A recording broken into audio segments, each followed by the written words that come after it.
to Judith. Oh my God, it's an exploding cannon. For those of you on YouTube, come on over to younow.com/Nikocado Avocado, and that's where I am having a blast right now. Oh my gosh, thank you, Thomas. Thank you, Mary. Thank you, Mary. Hi, little sloths. Welcome to today's eating show. Welcome to my mukbang. Today, I am gonna be eating sushi or Korean kimbap. I don't really know if it's kimbap or sushi because, well, let me tell you what's in here.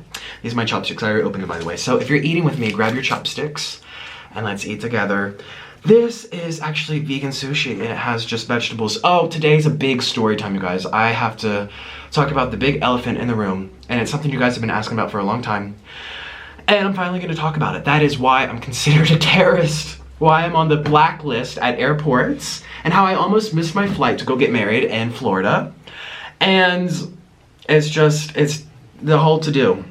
The police, the security, the airline, I had to get reprimanded and go to this interrogation room. It was crazy. So every time I fly now, anywhere in the world, I'm gonna get extra security and extra checked up because of this whole to-do. So anyways, grab some food and let's eat together. All right, so I'm having sushi, obviously. Everyone say hi to Mr. Noodle. Mr. Noodle, you want some sushi? This is Mr. Noodle's bowl right here. And he has his own sushis, some rice, a carrot, and this is a hard-boiled quail egg. Yay!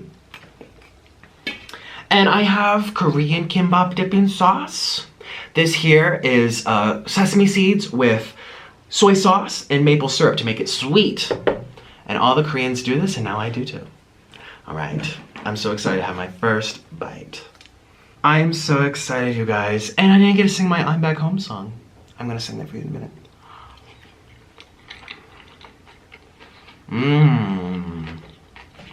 Yeah, I'm gonna focus. Oh, the sriracha is hot. The sriracha is hot. They say spicy food is good for you. Oh wow, it's very spicy.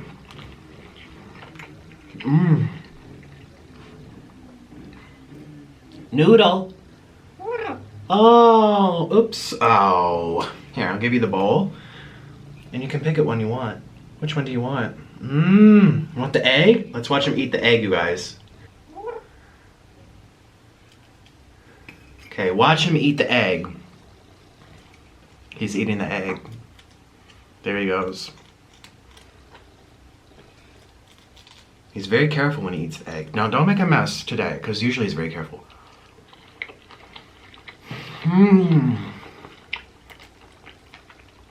I'm back home. Shooby-doo, I'm home. Hello, I'm back home. Shooby-doo, I'm home. Hello, and this is hot and spicy. This Korean kimbap. Korean kimbap. Oh, a little too much sriracha, wow. Okay, let me tell you the story about why I'm a terrorist. Oh my god. Okay. I still might make a second video, a sit-down video called like being framed by the government or something, because this is what happened. So, a few weeks ago, I went to Florida with Orlin, my now husband, to go get married to him. To see his family, to see my family, to do taxes, to do a visa run, to get some fun mukbangs out the way. It was just a great adventure for all of us.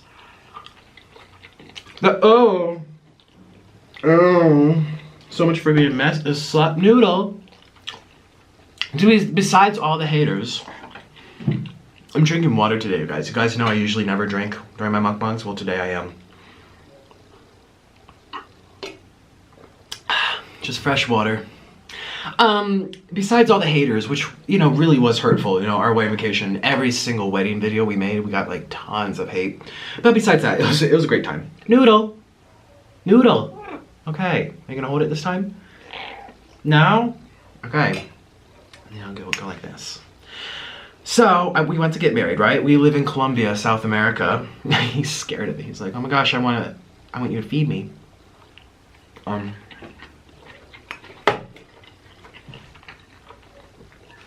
So, we have to leave we have to go from where we are to Bogota, which is the capital, and then from Bogota straight on over to, we went to Fort Lauderdale. Well, When we got to Bogota, which is, I think, the biggest airport in the country. It's one of the main ones. Delicious. There was an issue. He's like, yeah, an issue that you're not feeding me. Oh, get that egg. He wants the egg.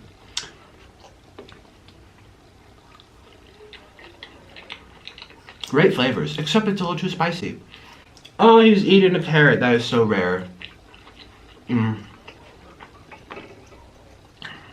So we were actually about to board our plane to go to Florida. And the lady at the desk was like, Nikocado Avocado, please come. Well, she said it in Spanish. Orland directed me. He's like, they just called your name. You have to go to the desk, you know, the attendant, the counter before you board the plane, right there. So we already went through security and check-in. When we left to go to Bogota, our city, we had thorough inspection. They had to inspect everything. They took everything out, inspected every little thing. Because we were bringing a lot of luggage to go to America because we had some gifts for my family. Some gifts for Orland's family. Oh, I kind of ruined this one, didn't I? Okay, oops, that happens. Went through security, everything fine. Well, the lady at the desk said, she said, not noodle. No, she didn't. She said, you were not allowed to board this plane. And we were like, ¿por qué? Why? And she says, you have to go to the reconciliation room. I think that's what it's called, the reconciliation room. Basically an interrogation place. No windows. It looked like my room, actually. In Latin America, everything's made out of bricks. I'm not making fun of it, it's just how it is. So it's just a white room, a white brick room with like fluorescent lights and a little bzzz. And it was in the basement of the airport. We had to go down all these flights of stairs. And she said, you have ammunition in your luggage and you are not allowed to get on this flight. And you have to work it out with the police. And we were like, what? Ammunition? What? I'll tell you guys right now. It actually might change in the future. Maybe I should get one, but I don't own a gun. A gun? Orland doesn't own a gun. So maybe we should live in here. You never know. Even in the States, I mean, I don't know. I know everyone's very passionate about gun rights and what you should and shouldn't have.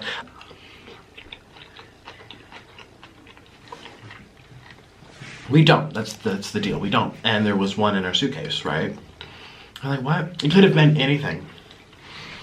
So we go down to the ground to get out of the rain, boom, de boom, de boom. And we get there, and it was very like secretive. First of all, I'm lost because they're all communicating in Spanish, right? Which I don't understand.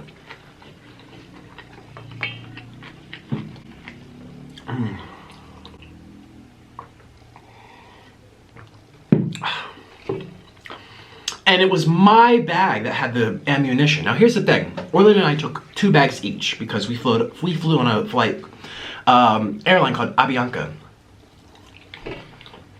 And they allow 2 check bags for free. Up to 50 pounds, which is great. No. But since, you know, we're partners, some of my stuff's in his bag, some of his stuff is in my bag. I only had 1 bag of my own of my clothes. So the second bag that was under my name was his stuff anyways. It was all his stuff. So I'm thinking like, oh gosh. But it's not like I'll be like, oh gosh, Orland, what'd you put in there? Because I know he doesn't have a gun. I know that he doesn't have weapons. And it's not like he would plant it. So we were really confused. Eat your egg, honey boo boo. You better grab it or it's gonna fall. You better grab it or it's gonna fall. People get so upset when his stuff drops. This is very nice.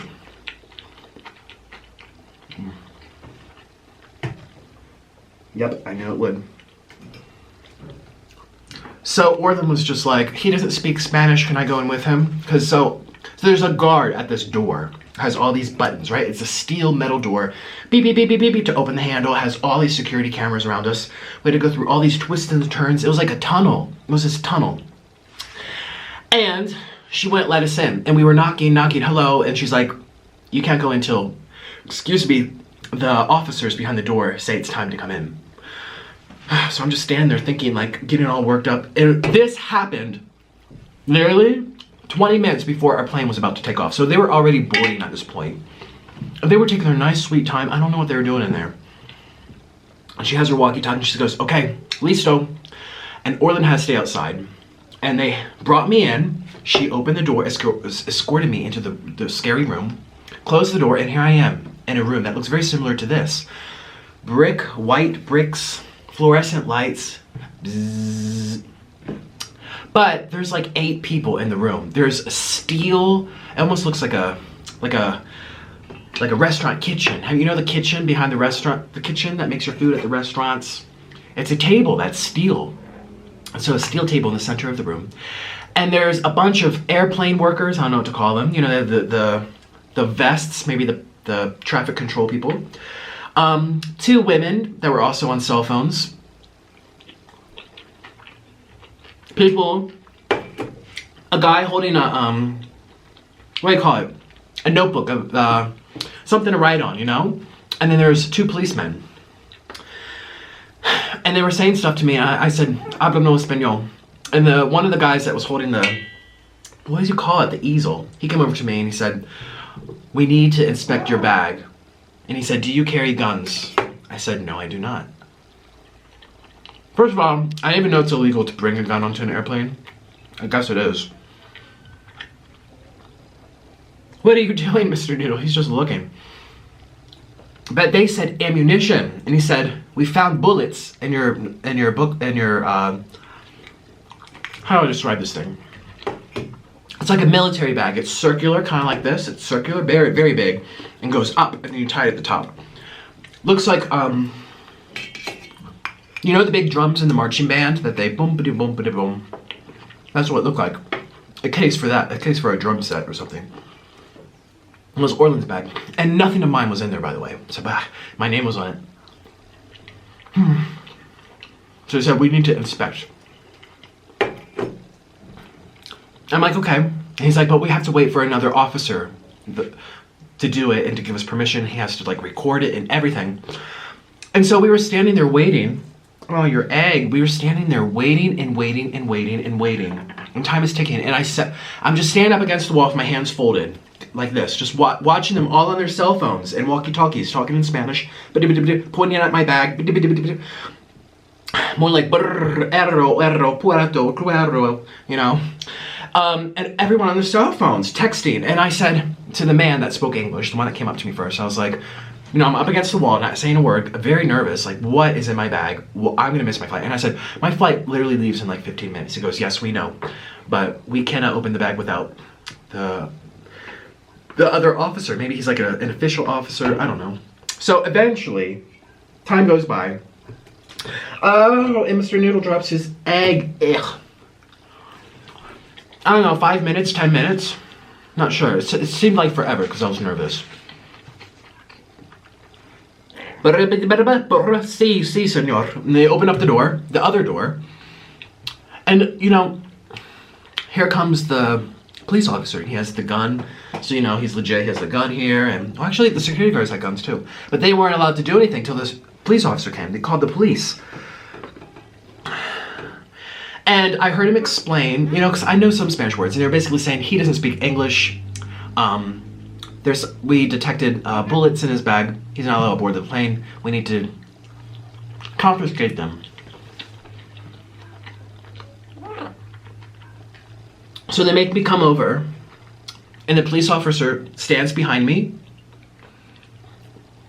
And Mr. Noodle, are you gonna take it? He's not taking it. Mr. Noodle, okay, you know what? Okay, so I thought the police officer was gonna open it up because that's what they were waiting for. No, they made me open it up and unzip everything. And the policeman was supposed to stand behind me and hold the gun. You know, to have a weapon in case I like pull something out, and I don't know. And this room had cameras. I was like, I was thinking to myself, why are there so many people? There's like 8 people in this room watching me open up a bag. So, you know, he was standing behind me, and the man that spoke English was in front of me on the other side of the table. You know, I'm at the table, the steel table, and here I am opening up the bag, and shows me his cell phone, and they have an X-ray of where the bullet is. He says it's in the center. And I was like, okay, this is strange. I explained to him that at our airport, to get there, I said, we had police officers go through every single thing in our bags. They opened up everything. They looked at everything. He goes, well, there's one here now. And he kept saying, do you own a gun? Okay, tell us now. Do you have bullets? It's okay if you do. I said, no, I don't. Well, we get to the center of the bag, and there's this little, what was it? A police car. It's a book bag, like the size of this thing. It's for toddlers. It was Orland's brother's little book bag when he was growing up. And it ended up, I think Orland brought it here, and now we're bringing it back to bring gifts for them. I don't even know what was in there. It was like stuff for them that Orland buys. And the center of Angel's book bag was a bullet. And it was also not just like thrown in there, it was put into a zipper, a little zipper on the outside of this police car bag. Noodle, the bowl's right here. Maybe it's too far from you. Very good. The camera was about to die, so I had to switch the switch. So I open up the thing, and they're pointing out their cell phone X-ray photo, and they're like, no, it's right here. I'm like, okay, maybe this zipper. Lo and behold, there's a bullet. And, you know, to show you how, like, naive I am, like, I've never shot a gun. I don't think I've ever held a gun. Maybe like BB rifles from like Boy Scouts when I was like 7 years old or something. I wouldn't even know that was a bullet. It literally looked like because it had, excuse me, it was silver. It was silver, and the tip of it was round. I thought bullets had sharp points at the end. Maybe it's the type of gun, but it was rounded. It was like this color blue, and it was rubber at the end. I had to run to the bathroom. I'll be right back. And, okay, so where I was in the story. Basically, I found the bullet, right? And I was shocked. My mouth, I was literally like, I can't even open my eye that big. I'm like, oh my God. I was literally shocked. My eyes were like this, if they were normal.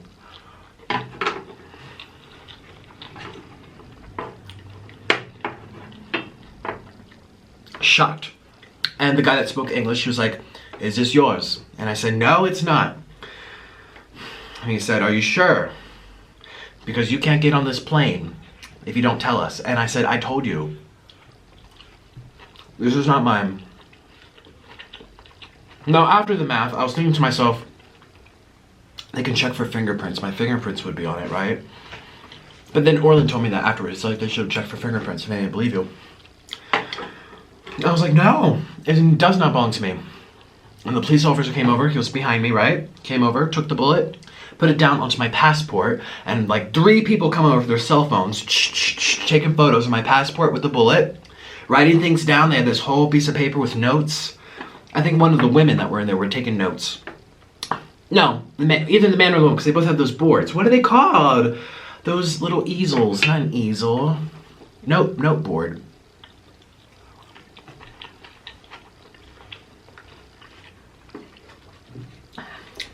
And then they said, okay, you can go. That was literally it. I said, okay, you can go.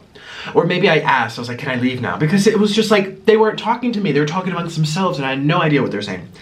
And Orland was waiting outside with the other security guard on the other side of the door. It's like this big cement door. You can't hear anything on the other side. Interrogation room. And so they escort me out. One of the ladies does. They passed me on to another security guard who takes me to Orland, who was in another room. And the lady that was escorting me told the security guard what happened. And the security guard told Orland what happened on her way up, running to the plane that was about to leave the gate in like 5-8 minutes. We were running. And so, I think she had one of her little ear things. I keep calling this like a phone. So she knew what had happened in the room, even though she wasn't there. Either, like I said, the person who told her the Spanish when we came out updated her, or she had a little earphone update thing. I don't know. And so they're talking the whole time. with Orlin, and we're running to the gate. And I keep saying, am I in trouble? Am I arrested? He's like, I'll explain to you later. We get to the counter. We're the last ones to board the plane. And we're out of breath. Yeah, because we have not been eating right lately. So we were like not in shape, and we were like really out of breath. We get to the gate. Orlin talks to the lady behind the gate, blah, blah, blah. She says something else. She says a few things, and then we board on. Once, you know that path, that tunnel that connects you from the airport building to the plane. It's like a little tunnel. That's when Orlin filled me in. I forget who said what at first, because you know, this happened like weeks ago now, and at the moment, you guys saw my vlogs. This is why everyone's been asking me to tell the story. I was vlogging, I was like, something just happened, oh my gosh, I'm being framed, and then Orlin told you guys some stuff, and then the plane took off and we couldn't hear us, and we're like, we'll tell you later. And then we got so busy with the marriage and my family and taxes and traveling, doing meetups and collabs, and it was just like, I was over the place, and I was like, I'll say it later. But basically, I told him, I described the bullet. He was asking very specific questions. He's like, was it new or rusted? He's like, if it belonged to maybe my family members, like way back before I was born, because I used to have a farm. Most farm owners carry guns. At least you should. To protect your crops, your property, trespassers. You're like a sitting duck in a field, you know? You have no help.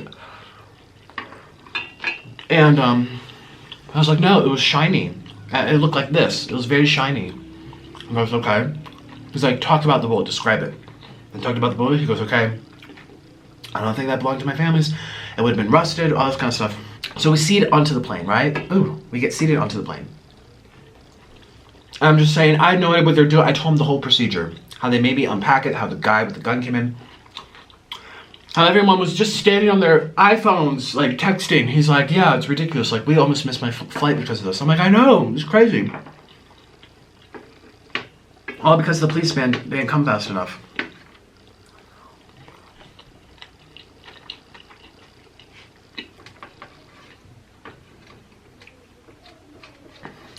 And then I said, okay, what did the security lady say to you? What did the lady at the counter say to you? He said, basically, you're blacklisted. And I was like, what does that mean? He's like, well, I can't. He's like, it doesn't have a literal translation from Spanish, but he basically means that you're going to get extra security now every time you fly. I'm like, do all airports have like this big catalog, like a library catalog, and everyone gets a little marker?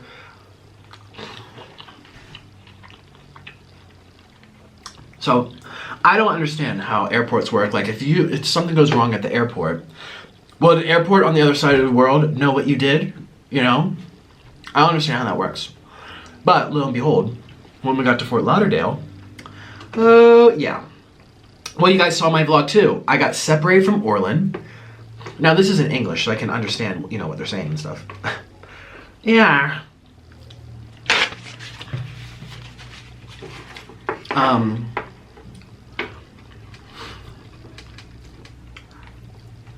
When we got to Fort Lauderdale, I was nervous because Orlin was telling me everything she said. Basically, they're going to ask you a bunch of questions. The airport in Bogota was contacted the airport in Fort Lauderdale. I would love any guys watching this, flight attendants, pilots, people that fly often. Do you know how they like all communicate? Like, how do they know? A text, an email? They knew. We got off that flight. And I was next to Orlin. And I said, okay, this time, how about you take the bag? We'll see if they question. Because we had 4 bags, right? So I took one of his. He took the one that was... I mean, there's no bullet in there now. They took it out. I don't even know what they did with it. After or before... Was it after or before? No, it was after we went through the customs, right? Excuse me, the border patrol, where you have to stamp your passport and say, welcome back to America, whatever. Excuse me. Yeah, it was after that. Oh, trying to think, like, what comes first. Well, you have to go through this maze, and you guys go to Fort Lauderdale Airport. It's like all these little places to walk, these lines. Queen, is that what they call it?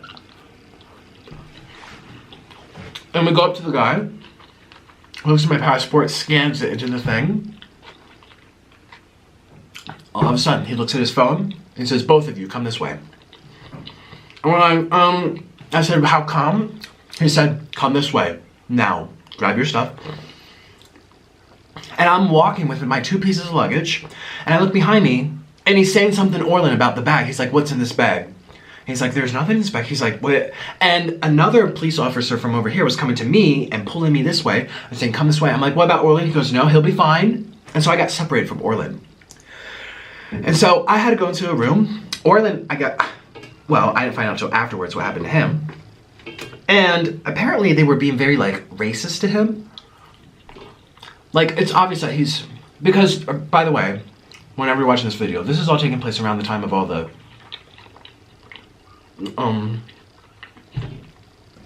I don't want to say Muslim ban, but essentially there was a ban banning people from certain countries to enter the United States.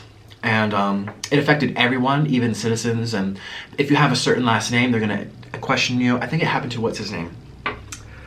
Oh, that famous basketball player. Right? What was his name?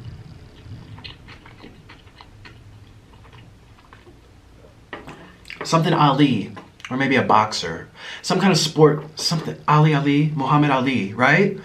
Yeah, he's a famous sport player. And he got interrogated because of his name. Where are you from? What's your religion? He's been all over the news saying basically he was singled out because of his last name. Even though he's an American, all this kind of stuff. So Orlin said that happened to him. They're like, where are you from? What's your last? And I'm like, well, your last name's Spanish. Oh man, oh home. But it's not even that Spanish, right? Home. Orlin home doesn't even sound Spanish. But they questioned him. And so he told me this all after, you guys saw the video, right? Where I got out and I had the camera in my bag secretly and I'm talking to you guys. And you see the ceiling. I'm like, you guys, I just got separated from Orlin. I finally got out. I don't know where he is. And so when he came out, eventually I was like waiting and thinking, oh gosh, they're going to go through his stuff. He came out and said this kind of stuff. Like they were interrogating him based on blah, blah, blah. For me, waiting for him to come out, well, I got done first. Since he had the bag, they went through everything again. Whereas mine, first of all, each bag has a barcode, right? So they could tell which bag it is in, right? I don't know. Like I was saying, any flight attendants or some pilots watching this video, explain to us how this works. And I told him, I'm like, we're together. We share bags. It doesn't matter. It's not like, this is my toothbrush in my bag. You can't carry it for me. It's like, no. Even if we weren't together, it's like friends do that too. So, excuse me, I just had to finish all that because I'm really hungry. I'm full now though. Waiting for Orlin to come out. I was very, very nervous. And I asked the police guard before I left my room, and was asking me all these questions. Where did you go? Why were you in Colombia? How long were you there for? What did you do there? Did you see any farms? Were you around any, what was the word? It was like a fancy way to say drugs. What was it? Illegal substance, blah, blah, blah. And I was just like, no, that's not my thing. I don't do it. I was like, no. He asked me about weapons that we have in the house. Are we registered? I was like, excuse me. I explained to him. We do not own a gun. Neither of us have a gun. We've never touched a gun. That bullet doesn't belong to us. You can check the fingerprints. I was like, I don't know what happened. And then he was like, well, how do you explain how it got into your bag? And I said, I can't tell you. I can't tell you why. After we drop the bag off at the airport, it goes through TSA and many other people. Other people go through the bag without my knowledge too. So this is the kind of treatment I'm going to get every single time. Oh yeah, like I was saying, on my way out, I was just like, so they told me I was blacklisted. He goes, yes, you have to get extra screening. That's what he said, screening. And it's, they already do enough with the metal detector taking off your shoes, which honestly, I don't really mind. I know a lot of people are upset with that. I don't mind that because, I don't know, I want to make sure that everyone's being thoroughly checked. I don't care if I have to do an extra 10 minutes of screening. If that makes me feel a little bit safer on the plane, then why is that a bad thing? I mean, you're supposed to get to the airport early anyways. I mean, this was good, a little too spicy though. So, I mean, honestly, I don't mind it. But I'm gonna have to talk to people, like one-on-one, get questioned and patted down and searched everywhere now. And I was talking to Orlin on the plane. Now this is the part, this is why I haven't really, this is one of the reasons why I never made this video right away, because I'm a little afraid to even talk about this, because from my heart, right hand up to God, I can tell you guys right now, we don't have a gun, we've never used one, I don't know how I got in there, I didn't plant it there. However, that means someone else did. Someone working at one of the airports, one of the police, or TSA. Where is always called TSA. And Orlin, on the plane ride, you heard in the vlog, as soon as we got on the plane, we were like ranting. He was just like, this happens all the time in Colombia. They try to bribe foreigners. They make them pay a big price so they can release them because they're unsure of the laws. Like, I don't know all the laws in all the countries. I don't know what rights I have internationally. It's a little scary because it's all kind of like, I don't know. And he said that Colombia police force, first of all, it's had a long history of being very corrupt. Unfortunately, today, it still is. Now, if any of you guys are watching this in Colombia, you know, like, you may live in a very nice part. However, you are aware of what happens walking down the street in broad daylight in Bogota, and you get your phone stolen from you with a gun behind your head, and there's bystanders watching and no one does anything about it. I had a friend who got robbed right in front of police. Right in front of police. And she went up to them and said, did you see what happened? They're like, Mamacita, ooh, calling her like all these like, oh, like sexy woman, pretty woman. There's just very little regulation. I mean, it's a good thing if it benefits you, but it's a bad thing for the people if there's a big conflict.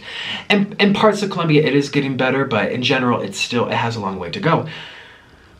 And Orlin was telling me, especially in like the 80s and the 90s when people started traveling more often between Colombia and the United States and stuff, and he just said it was it still is. It's common that these little things happen.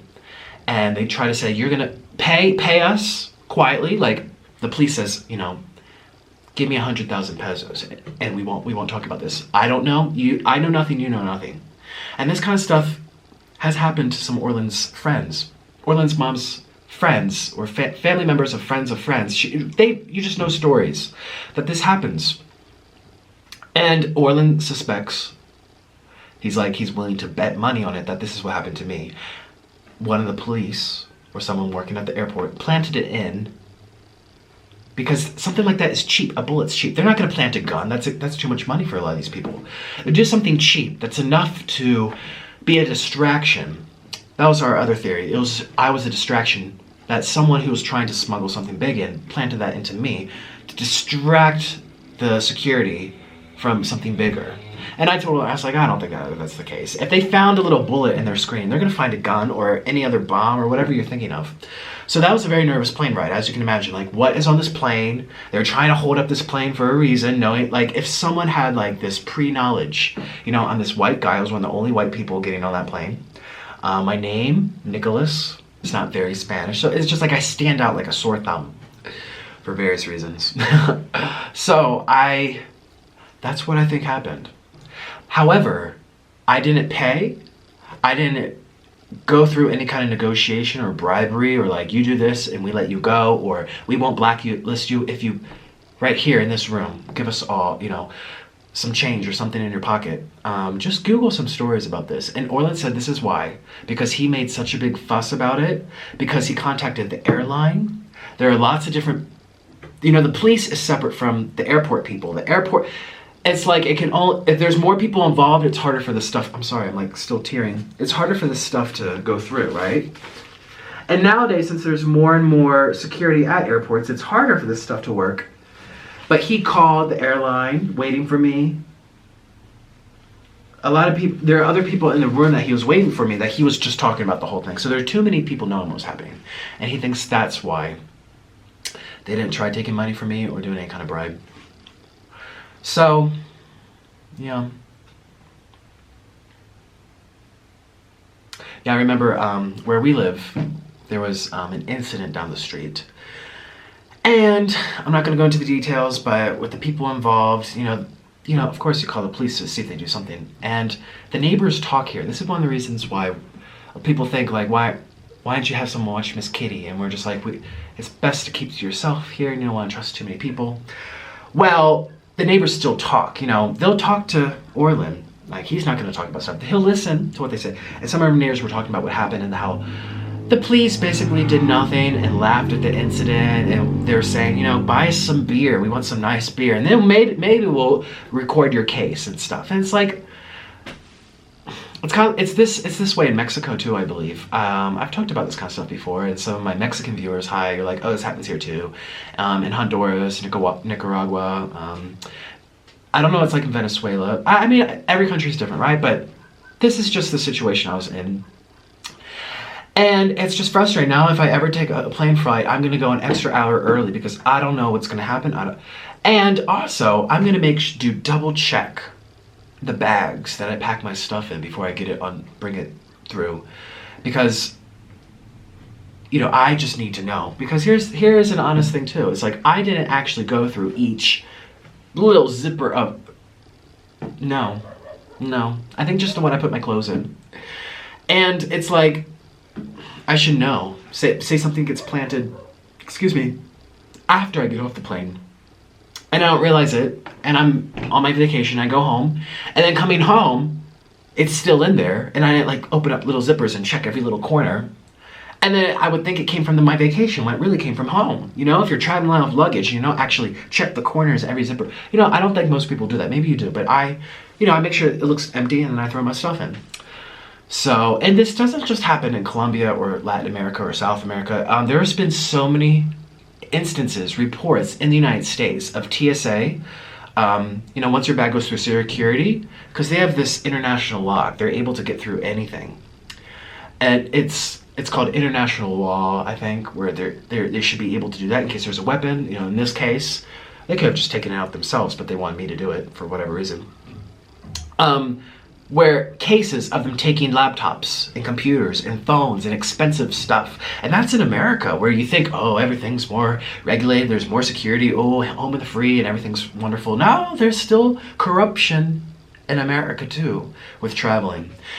Or maybe it was in Europe. No, I'm pretty sure it was in America. I remember when I was in high school, and that was a big thing that was all over the news, and everyone was like, oh my gosh, I don't want to fly with valuables anymore, because it can get stolen at the airport, and you have no way to get it back, and you have really like any rights, and there's no way to trace it down. It's actually, Orlin's mom was going to send me some stuff that came in the mail from you guys, some packages, and we're trying to figure out a way that it doesn't reach Bogota first, because it's such common knowledge that she talked to one of the package delivery companies that take it down to Colombia, and the people at the kiosk at the counter in West Palm Beach, Florida, told her, do not put that in there, it will get taken at Bogota.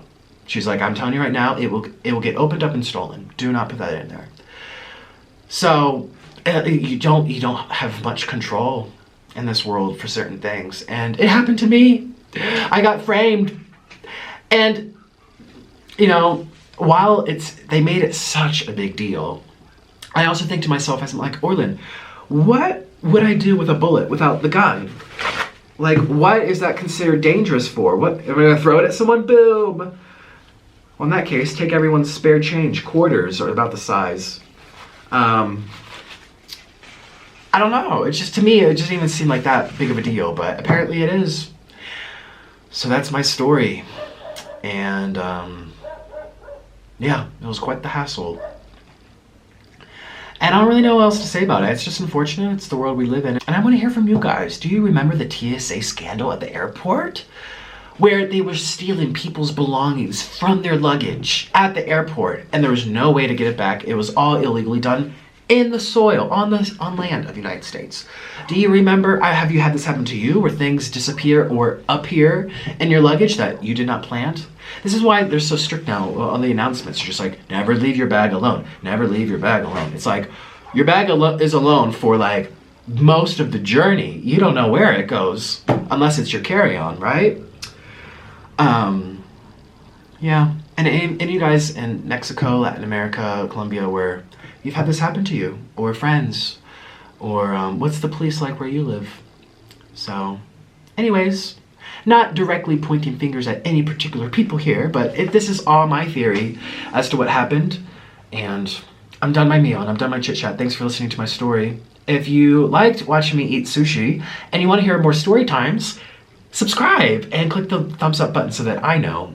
And to my returning little sloths, thank you so much for being here. I am so happy you're here. And I'm going to see you again tomorrow for a brand new eating show. Bye.